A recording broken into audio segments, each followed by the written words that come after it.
remember saying that somebody asked me before in an interview what was it like doing Feile, and the closest thing I could think of was the Colosseum. It was the first time I sort of saw 30,000 people singing one of our songs. You know, I mean, that was just a pretty amazing feeling, you know, to have your song sung back to you by that amount of people. So I'll never forget it. I mean, Ireland is always a great place to play. I think for any band in the world, we've always had the best audiences, I think. We had done festivals outside of Ireland, but they'd be 20,000 people in Holland, 300 of which know one of your songs. And this is 40,000 people who seem to know every single song, and it was just incredible. If you were like a gladiator walking into the Colosseum and it was just packed, because all the festivals today, you've got all these different stages and, you know, things going on, but this was unique in a way because you had, I don't know how many thousand people, maybe 50, 60,000 people or whatever, all packed into this space and just focused on the stage that was here, just focused on that.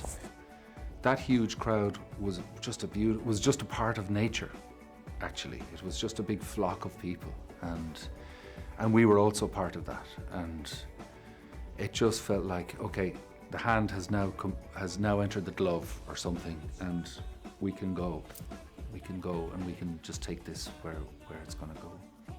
We started the set quite slow. I remember kind of eased our way into it and got great encouragement from the audience, and kind of as the set went along, the set built and the excitement built, and you know, we'd all, I suppose, the big songs, the songs that people would have known, like After All and Fashion Crisis Hits New York and This Is Not a Song. Human pyramids, people throwing beach balls. We had a song called Beach and people were kicking beach balls around, and it was just like walking into this enormous party. Well, they basically asked us, would we go on last? Would we go on after Bryan Adams? And I think it was partly to do with they wanted to try and slow down the people leaving the stadium. They didn't want this mass exodus from the stadium onto the streets of Thurles. I think that was the plan. I would have thought the opposite, because that was the one thing we were worried about. We were worried that, you know, when Bryan Adams finished, that everybody would leave. Well, it didn't work out that way. And we'd be going on to, you know, into a stadium, watching people kind of going out the exits. Yeah. So that was our one big concern. And you were looking at and you recognised loads of people. There were people who'd been to your early gigs, people who'd been to the later gigs, people who'd never seen you but were pretending to know you, and relatives and chancers and, you know, people who've been obviously, you know, at the sherry a bit too early. But remember, like, we were really nervous about it because, like, the place was full. Like, the whole pitch here was just packed with people, and I don't know, was that stand there?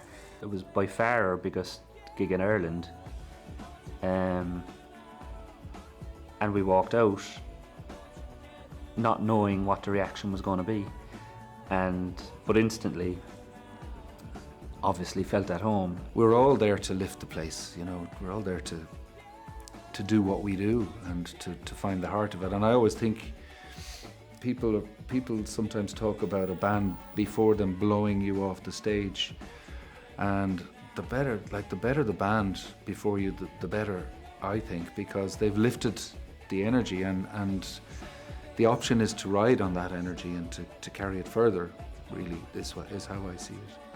But they brought us through the Players' Tunnel there, and when we were coming through there, Bryan Adams and his band were coming off, and we met passing by, and isn't that where you said, "Thanks for warming them up, Bryan"?